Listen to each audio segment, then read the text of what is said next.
Hey, this is Virgil from NBX, and today I'm going to show you my trailer.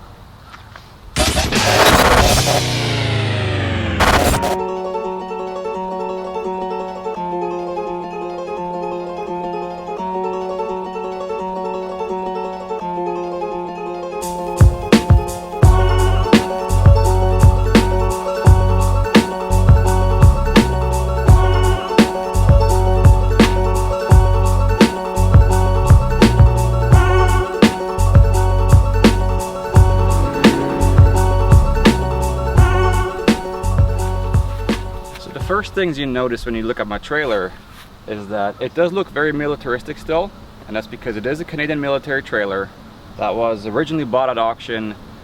These were for the old Iltis that we used to have before we replaced them with G-Wagons, and they went on civilian market via auctions, and I bought it from some guy in New Brunswick who sold it for, I think it was $1,200 at the time, and it was in fairly decent shape. It was all green, and it had all original parts. So what I did, I started by, boats go by. I started by cleaning it up. I washed it all off, and then I repainted everything green. I put a new fresh coat of green on it. After which I decided camo would be cool. One of the issues I always had was carrying fuel. Especially in these NATO style jerry cans, because if you don't keep those upright, they have a tendency to leak due to their venting system, which runs through the O-ring, and there's a vent, like a little vent hose inside of the handle. So fuel gets in there and then it leaks out if you tip it upside down. So I had to find a way to mount these upright, and my Terraflex Alta carrier was getting pretty stressed with everything else I was using it for. And just there wasn't any good room for that. This solved all my problems. I can either put 2 jerry cans of fuel if that's what I need, depending on where we go, or I have 1 jerry can, the black one with water, and then the green one with fuel. Now I tried to stay as original military equipment as possible, so I sourced these jerry can carriers on eBay. And the jerry cans, for the longest time you could buy the Scepter jerry cans at Home Depot here in Fredericton. So I snagged up a whole bunch when I had the chance. The next issue I wanted to address was the Pintle mount. First of all, I didn't like how short it was. With the Jeep tailgate, it wouldn't allow me to open it up, so I had to extend it. And I also I didn't like the rattling it would cause within the Pintle hitch. To bolt it out, which actually was fairly easy. I could just bolt out here and here. I took out these bolts, and I was able to take out the assembly without damaging anything, and instead I bought a tube. This is what I went with about this long. I made a T, and I bolted it through here, so it's held in the factory location with the factory bolts, and then the T back here is welded in. And this allowed me to mount the max coupler, which is an articulating hitch, and I'm using a pressure anti-rattle locking system in here. So this is completely solid in here. There's no movement in and out or sideways. There's 0 rattling when I tow this trailer. Additionally, the wiring had to be addressed as well. I had to replace the original electrical system with the regular full prong, so I can use it on my Jeep without doing any additional wiring on my Jeep. So I just got the regular trailer wiring hooked up to it. I got a lot of excess cabling up here, which is not exactly pretty. So it runs the original route in through here. These little rubber loops that's on it. It runs through those and into the frame right there, and then off to the lights in the back. Next up, to keep it sitting level with the hitch on the back of my Jeep, I had to find the right height for the trailer. So at first I had 33s on it, and I found it was just sitting a little bit at an angle, and I couldn't drop my hitch any further down without compromising too much of my departure angle. So I had 1 leftover 35-inch tire sitting around, and I just put it on there, and it seemed to fit, but it fit barely. So what does any good Jeeper do? You resort to your grinder. So I ended up just chopping off the fact that the trailer fender. Basically, at first what I did, because the OEM fenders kind of bent down a little bit, so they have a bit of a curve at the end, and so what I did, I cut up the corners of those on each bend, and so I could fold the corners out, and that made it a flat fender as opposed to a bent down fender with a lip on it. That lasted just a little bit before all the rubbing kind of destroyed, because this is so thin, so the rubbing just destroyed the little welds I had put on to fill the gaps of where I cut. So more chopping was in store, and I cut off the edges of the fender. Now it's extremely narrow. The tire is about, I would say, 80% exposed, which is not ideal because everything is always covered in mud. So eventually I'm going to take these off entirely and put on wider, or build wider fenders for it. In the meantime, it gets the job done. It rubs a little bit, and it has, in the meantime, put a bit of a natural curve in the top of the fender, so that works for me. Obviously, I needed something to mount a tent to, so I had to build this lid from scratch. It is made of steel, and that makes it fairly heavy. However, everything else is steel and very heavy duty, and I figured, why not? It's just going to be a bulletproof trailer. And that it really is. This thing has been knocked around, rocks, trees, you name it. So now it has those LED submersible lights, which is perfect because this trailer gets submersed quite a bit, as you might have seen from some of the videos.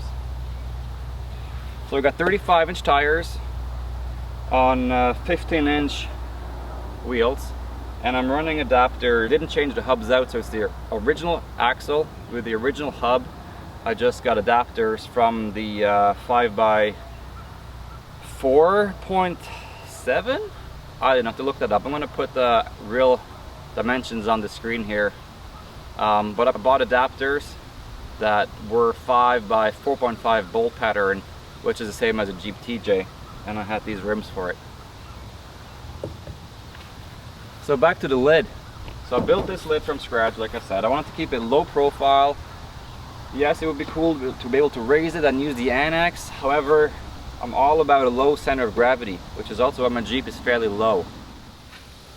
So I've built the rack only tall enough to get my hand under it, so I could put these screws on for the tent. That was the criteria. That's how I measured to get this height. Just a hand, a hand snugly fitting in there. So now I have a heavy lid with a heavy tent on it, and lifting that up was definitely not easy.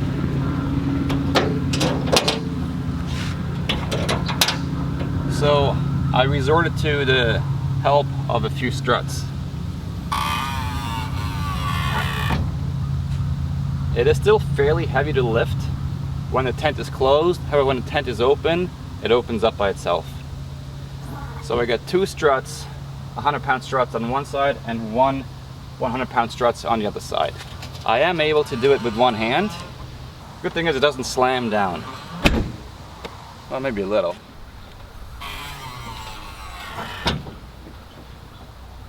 So I made this little broom handle, and it had to be tactical, of course, so I wrapped it in OD tape. And that's how the lid stays open. So I'm going to show you what I got in there. It's a bit of a catch-all for camping gear. So I got, this is a round tripod grill for over campfire, tools, a full toolbox, another grill for over campfire. I like cooking on fires. And then this bin here, a bit of a catch-all for random stuff. So since I don't carry a spare tire on this trailer, which I don't know, might be a bad idea. However, I haven't had too many flat tires, knock on wood, in my lifetime. So I do carry this repair kit. Well, not repair kit. It's a foam thing that blows foam into your tire if you have a puncture. And I also have a regular tire repair kit as well. I'm hoping that's going to get me home. And if not, well, I gotta figure something else out. But that's my plan. I got a few random things in here. Glass cleaner, because my windows always get covered in mud. I like to start my fires this way, and also it helps a lot if you ever have any bolts that are stubborn or anything else that might need heat, and so that's good to have there. Some mosquito repellent, some rations, leftover rations, and this thing is pretty cool. It's a mic stand holder, but it's perfect for rooftop tents, so you can put your drink, your phone, whatever on there, your tablet, and watch movies. It's pretty cool, pretty neat. It just screws on, just tightens on there with a screw. Amazon, about maybe 15 or 20 bucks, called by a company called Frameworks. And of course, good old, well, funnel here. And then over here, it's a bit hard to see, but I got a jug of gear oil and more water, especially that one is handy. It'll just go right onto here, and then I'll just open up the faucet and I got running water, and I'll top it up with a black jerry can on the back. This is my doggy ramp. It folds out. I'm going to show you here in a second. That helps me get Athena into the tent because, well, she weighs 130 pounds and she's wiggly, so this helps a lot. This is her dog ramp.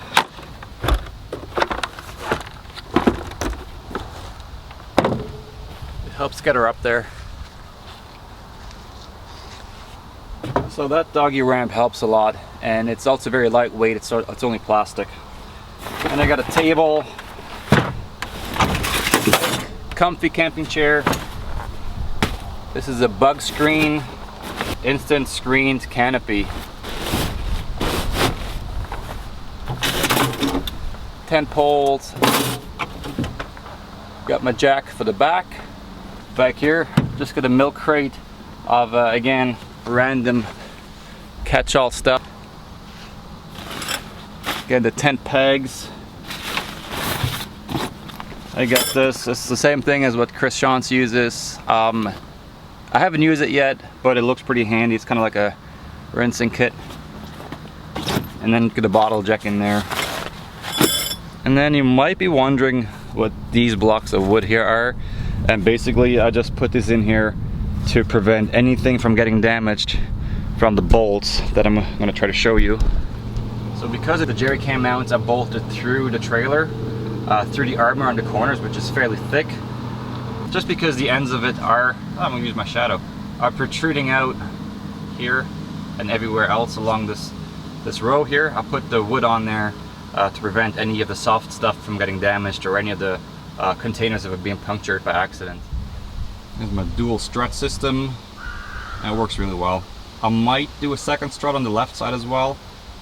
There's resistance to closing the lid now when the tent is unfolded, because these struts. I also have insulation all the way around on all four sides, and that keeps the water out when it rains, or even when it gets submerged and I'm driving through water. So that's basically my trailer. It looks like a lot, but really, other than some camping gear and pillows and water, it's really just a tent and fuel hauler. Projects like this, much like Jeeps, are never over.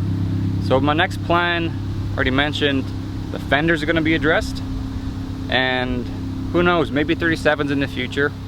I'm planning on lifting the Jeep in the back a little bit more, just because of the weight of this. Kind of sags it down a bit more than I'd like it to be. The bump stops are fairly close to this high maybe before hitting, so I'm gonna lift it up a little bit more and get more clearance. So that means this is gonna have to go higher so it can stay level. So that means probably 37s, or I'll simply just adjust my hitch a little bit to accommodate that difference. I'm not sure if I can, it's already inverted, but I'll figure something out. Other than that, plan is to so other than that, I'm planning on running a battery, which I already have. I have a marine battery sitting in the garage that has nothing to do right now. I'm planning on mounting that inside, and I did a flyover of my Jeep. I got a bigger solar panel on the roof.